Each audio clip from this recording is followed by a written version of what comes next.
सभी general competition की तैयारी करते थे और अभी तक जो इन्वेस्टिगेशन निकल के आया है कि ये सब अच्छे फैमिली से थे, समृद्ध फैमिली से थे। इसमें से एक राजा बाबू तो पहले एलन कोटा में भी कुछ टाइम के लिए पढ़ाई कर चुका था। जो आप देख रहे हैं जनपद न्यूज।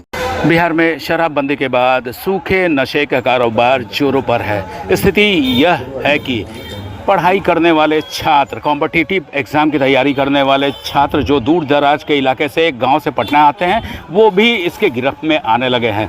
अब तो स्थिति ये हो गई कि ये लोग आपराधिक गतिविधियों में भी शामिल होने लगे हैं। इसी क्रम में पटना पुलिस ने 3 छात्रों को हथियार और मादक पदार्थ के साथ गिरफ्तार किया है। सिटी एसपी पूर्वी पटना परिचय कुमार ने बताया, सैदपुर नहर के पास वाहन चेकिंग के दौरान 3 छात्र संदिग्ध स्थिति में देखे। उनको जब रोका गया तो वहां से भागने लगे, लेकिन उनको वहां से पकड़ लिया गया। उनके पास से एक हथियार, देसी कट्टा, 22.14 ग्राम मादक पदार्थ, 1500 रुपये नगद, मोबाइल बरामद किया गया। आइए सुनते हैं इस पूरे मामले पर सिटी एसपी पूर्वी परिचय कुमार क्या कह रहे हैं।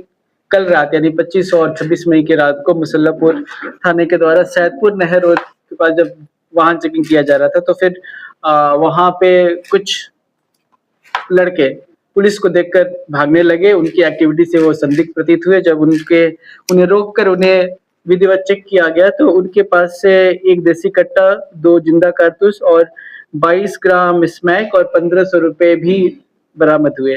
तीनों के तीनों सहरसा सुपौल एरिया के रहने वाले और यहाँ पे रहकर कंपटीशन वगैरह की तैयारी करते थे। जो इस तीनों लड़के गिरफ्तार हुए, उनका नाम इस प्रकार है। पहला आशीष कुमार 18 साल का, दूसरा सत्यम कुमार 18 साल का और तीसरा राजा बाबू 22 साल का। इन सभी के द्वारा स्मैक बेचा जाता था और एक अन्य अपराध कर्मी जिसको भी हमने आइडेंटिफाई कर लिया है, वो बोल सकते हैं कि इस पूरे ग्रुप का सरगना है। वो इनके द्वारा स्मैक बेचवाया करता था और उसने इन्हें हथियार भी बेचने को बोला था। ये भी बोला था कि अगर कोई हथियार खरीदने वाला भी हो तो हथियार भी प्रोवाइड कर सकता है। साथ ही साथ इनके पास जो कट्टा बरामद हुआ है, ये कट्टा का इस्तेमाल डराने धमकाने के लिए रखते थे।